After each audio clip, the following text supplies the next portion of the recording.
नमस्कार दोस्तों, स्वागत है आपका हमारे YouTube चैनल जीके ट्रैकर पे। देखिए फ्रेंड्स, आज के वीडियो के अंदर हम बात करेंगे जो हमारी सीरीज़ है Lucent MCQs daily practice set series, उसका आज हमारा भाग नंबर 5 है। प्रैक्टिस सेट 5 है हमारा, इसको आज हम यहाँ पे सॉल्व करेंगे।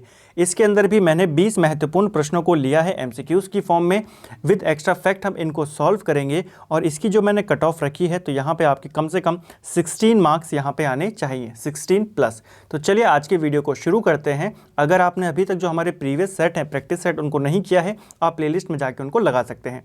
चलिए वीडियो शुरू करते हैं। पहला प्रश्न है, बुद्ध ने निम्नलिखित में से किस स्थान पर महापरिनिर्वाण प्राप्त किया था? तो महात्मा बुद्ध को महापरिनिर्वाण की प्राप्ति कहाँ पर हुई थी? इसका अर्थ होता है उनकी मृत्यु कहाँ पर हुई थी। तो महात्मा बुद्ध की मृत्यु हुई थी कुशीनगर में। तो आपको याद रखना है कब हुई थी इनकी मृत्यु। तो 483 ईसा पूर्व में महात्मा बुद्ध या गौतम बुद्ध की मृत्यु हुई थी।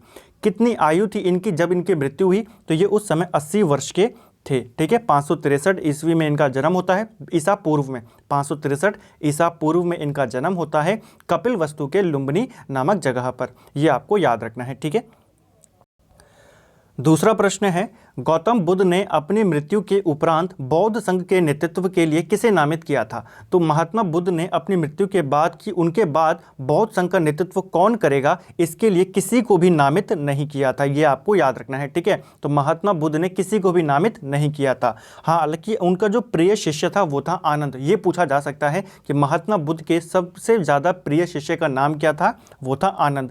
इसी आनंद की वजह से महात्मा बुद्ध ने बाद में बौद्ध संघ के अंदर महिलाओं को प्रवेश की अनुमति दी थी। तो पूछा जाता है किसके सिफारिश या किसकी सलाह पर दी गई थी वो अनुमति? आनंद के कहने पर। ठीक है, और बौद्ध संघ में शामिल होने की जो न्यूनतम आयु थी वो कितनी रखी गई थी? वो 15 वर्ष रखी गई थी। ये भी आपको याद रखना है। अगला प्रश्न है, निम्नलिखित में से किस यूरोपीय ने भारत में सबसे पहले अपना व्यापार फैलाया और प्रभावित किया? तो भारत में सबसे पहले अपना जो व्यापार फैलाया था वो फैलाया था, ऑप्शन डी हमारा राइट आंसर होगा, पुर्तगालियों ने। ठीक है, पुर्तगाली ही सबसे पहले भारत आए थे। भारत आने वाले प्रथम यूरोपियन कौन थे? पुर्तगाली ही थे। 1498 में वास्को डी गामा कालीकट के तट पे उतरा था। पूछा जाता है कहाँ पे उतरा था? कालीकट पे उतरा था। ठीक है, कौन आया था? Vasco D gamma. और इसका वहाँ पे स्वागत किसने किया था? तो कालीकट का जो राजा था, राजा जमोरिन। तो राजा जमोरिन ने वास्को डी गामा का स्वागत किया था। एक और प्रश्न बनता है कि वास्को डी गामा को भारत तक लेके कौन आया था? मतलब उसको जो मदद करी थी समुद्री यात्रा में उसके, तो एक भारतीय था, अब्दुल मनीद उसका नाम था। तो ये भी आपको याद रखना है। ठीक है, अब्दुल मनीद ने उसका वहाँ पे रास्ता उसको दिखाया था। तो ये दो बातें आपको याद रखनी है। स्वागत किसने किया? जमोरिन ने किया। रास्ता किसने दिखाया था? अब्दुल मनीद ने। ठीक है, अगला है, किस सिख गुरु ने गुरु नानक की जीवनी लिखी थी? तो गुरु नानक की जीवनी लिखी है, ऑप्शन डी हमारा राइट आंसर है, गुरु अर्जुन देव ने। गुरु अर्जुन देव सिखों के 5वें गुरु थे। ये आपको याद रखना है। कौन से नंबर के गुरु थे? 5वें गुरु थे। इन्होंने जो सिखों का धार्मिक ग्रंथ है आदि ग्रंथ, उसकी रचना भी इन्होंने करी और इनकी हत्या जहांगीर के द्वारा करवा दी गई थी। ठीक है, तो अर्जुन देव की हत्या किसने करवाई थी? जहांगीर ने करवाई थी, क्योंकि इन्होंने जो जहांगीर का पुत्र था खुसरो, उसकी मदद करी थी जहांगीर के विरुद्ध।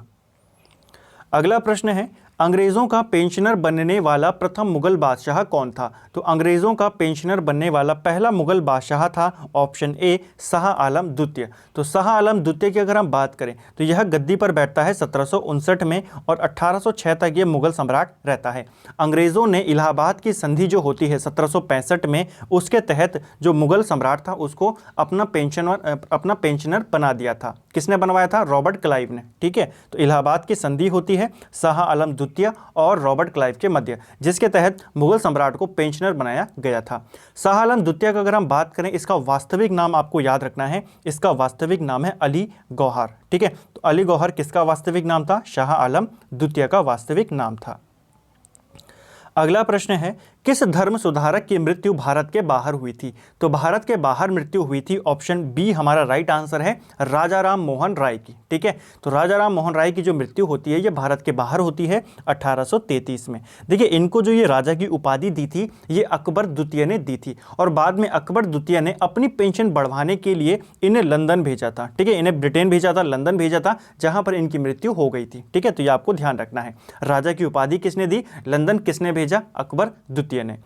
राजा राम मोहन राय को भारतीय पुनर्जागरण का अग्रदूत भी कहा जाता है। आधुनिक भारत का जनक भी इनको कहा जाता है। इनके द्वारा ब्रह्म समाज की स्थापना की गई थी 1828 में। उससे पहले ये वेदांत कॉलेज की स्थापना कर चुके थे 1825 में, और आत्मीय सभा का गठन भी इन्होंने किया था 1815 के अंदर। ठीक है, और इन्हीं के प्रयासों से भारत के अंदर सती प्रथा पर प्रतिबंध लगाया गया था 1829 में। ये आपको याद रखना है। अगला प्रश्न है, सिकंदर ने भारत पर कब आक्रमण किया था? देखिए, सिकंदर ने भारत के ऊपर आक्रमण किया था 326 ईसा पूर्व में। ठीक है, 326 ईसा पूर्व में सिकंदर ने भारत पे आक्रमण किया था। उसके बाद ये 325 ईसा पूर्व में भारत से चला गया था, क्योंकि इसकी सेना ने युद्ध करने से मना कर दिया था। तो 325 में ईसा पूर्व में ये भारत से वापस लौट गया था अपने देश के लिए। ये कुल कितने टाइम भारत में रहा? तो यह कुल 19 महीने भारत में रहा था। इसकी मृत्यु कब हुई? तो 323 ईसा पूर्व में बेबीलोन नामक जगह पर इसकी मृत्यु हो जाती है। अगला प्रश्न है, ऋग्वेद में संपत्ति का प्रमुख रूप क्या है? तो ऋग्वेद के अंदर जो संपत्ति का प्रमुख रूप है वो है गौधन। ठीक है, जो समय जो पशुधन होता था या गौधन होते थे, यही मुख्यतः लोगों की संपत्ति होती थी। ठीक है। अगला है, किस वायसरॉय के कार्यकाल के दौरान भारतीय राष्ट्रीय कांग्रेस की स्थापना हुई या कांग्रेस बनी थी? तो जब कांग्रेस की स्थापना की गई 1885 में ए.ओ. ह्यूम के द्वारा, उस समय भारत का वायसरॉय कौन था? ऑप्शन सी हमारा यहाँ पे आंसर है, लॉर्ड डफरिन। ठीक है, तो लॉर्ड डफरिन के शासनकाल में ए.ओ. ह्यूम के द्वारा कांग्रेस की स्थापना की गई थी। ठीक है, और इसके जो पहले अध्यक्ष बनाए गए वो बनाए गए थे W.C. बैनर्जी। ठीक है, व्योमेश चंद्र बैनर्जी। अगला है, भारत में लॉर्ड कर्जन के प्रशासन की तुलना औरंगजेब से किसने करी थी? तो लॉर्ड कर्जन के काल को औरंगजेब के काल से तुलना करी थी गोपाल कृष्ण गोखले ने। ऑप्शन ए हमारा राइट आंसर होगा। गोपाल कृष्ण गोखले से एक प्रश्न और आता है कि सर्वेंट ऑफ इंडिया सोसाइटी की स्थापना किसने करी थी? तो सर्वेंट ऑफ इंडिया सोसाइटी की स्थापना गोपाल कृष्ण गोखले ने करी थी 1905 में। गोपाल कृष्ण गोखले ही महात्मा गांधी के राजनीतिक गुरु थे। ठीक है, और इनके राजनीतिक गुरु कौन थे? तो महागोविंद रनाडे जो थे वो इनके राजनीतिक गुरु थे। अगला है, गुलामगिरी के लेखक कौन है? तो गुलामगिरी के लेखक हैं, ऑप्शन सी हमारा राइट आंसर है, ज्योतिबा फूले। ज्योतिबा फूले गुलामगिरी के लेखक हैं। इनसे प्रश्न बनता है, एक और प्रश्न बनता है कि इन्होंने सत्यशोधक समाज की स्थापना करी थी। तो ये स्थापना कब करी? कई बार पूछा गया है, 1873 में। तो ज्योतिबा फूले गुलामगिरी के लेखक हैं, पुस्तक है एक, और 1873 में इन्होंने सत्यशोधक समाज की स्थापना करी थी। इनकी पत्नी का नाम आपको याद रखना है, उनका नाम है सावित्रीबाई फूले। सावित्रीबाई फूले क्यों याद रखना है? क्योंकि भारत की पहली महिला अध्यापिका कौन थी? तो सावित्रीबाई फूले थी, जो कि इनकी पत्नी थी। ठीक है, और इनका संबंध कहां से था? तो ये दोनों महाराष्ट्र से संबंधित थे। मैं एक समाजवादी और गणतंत्रवादी हूं और मुझे राजाओं और राजकुमारों में विश्वास नहीं है, यह वक्तव्य संबंधित है। तो यह स्टेटमेंट किसने दिया था? यह स्टेटमेंट दिया था ऑप्शन सी जवाहरलाल नेहरू ने।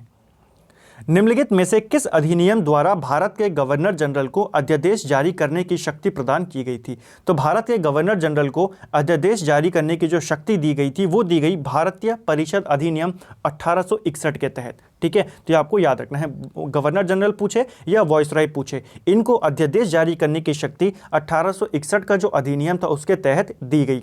अगर हम वर्तमान में बात करें तो वर्तमान में भारतीय राष्ट्रपति को भी ये शक्ति है अध्यादेश जारी करने की। किस आर्टिकल के तहत है? 123 आर्टिकल के तहत। ठीक है, और अगर हम राज्यपाल की बात करें तो राज्यपाल को अध्यादेश जारी करने की शक्ति आर्टिकल 213 के तहत है। दोनों बातें याद रखनी है। अगला है, मॉन्टेग्यू चेम्सफोर्ड में सुधार में प्रावधानों का सार क्या था? देखिए, मॉन्टेग्यू चेम्सफोर्ड जो ये सुधार आया था, ये जो अधिनियम आया था, ये आया था 1919 में, और इसका जो मुख्य सार था वो ये था कि प्रांतों में द्वैध शासन या दोहरा शासन की यहाँ पे शुरुआत की गई थी। तो प्रांतों में दोहरा शासन कहाँ शुरू किया गया? तो मॉन्टेग्यू चेम्सफोर्ड सुधार के द्वारा।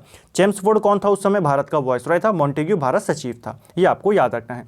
एक और चीज, इस सुधार जो ये आया था इसके तहत हुआ कि भारत में महिलाओं को सर्वप्रथम वोट करने का अधिकार कब दिया गया? तो इसी अधिनियम के तहत या इसी सुधार के तहत 1919 में दिया गया। अल्प विकसित देशों में गरीबी का मुख्य कारण क्या है? तो अल्प विकसित जो देश होते हैं उनमें गरीबी का जो मेन कारण है वो है आय में असमानता। तो ये आपको याद रखना है। ठीक है, भारत कैसा देश है? भारत एक विकासशील देश है।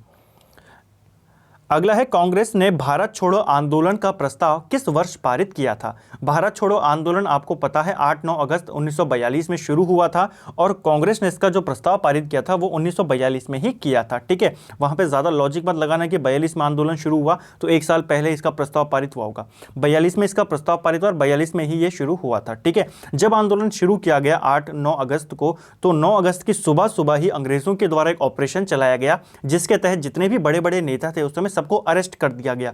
उस ऑपरेशन का नाम था ऑपरेशन जीरो हावर। तो पूछा जाता है ऑपरेशन जीरो हावर का संबंध किस आंदोलन से है? तो भारत छोड़ो आंदोलन से है। भारतीय करेंसी नोट के पिछले भाग पर कितनी भाषाएं मुद्रित होती हैं? देखिए, जो नोट होता है उसके पीछे जो डब्बा बना होता है उसके अंदर भाषाएं लिखी होती हैं। तो कितनी भाषाएं होती हैं? ये होती हैं कुल 15 भाषाएं। ये प्रश्न दो तरीके से पूछा जाता है। एक तो यही तरीका है कि पिछले भाग में कितनी भाषाएं मुद्रित होती है, तो 15 होती हैं। एक पूछा जाता है कि कुल भाषाएं कितनी होती हैं हिंदी इंग्लिश मिलाकर, तो फिर होती हैं 17 भाषाएं।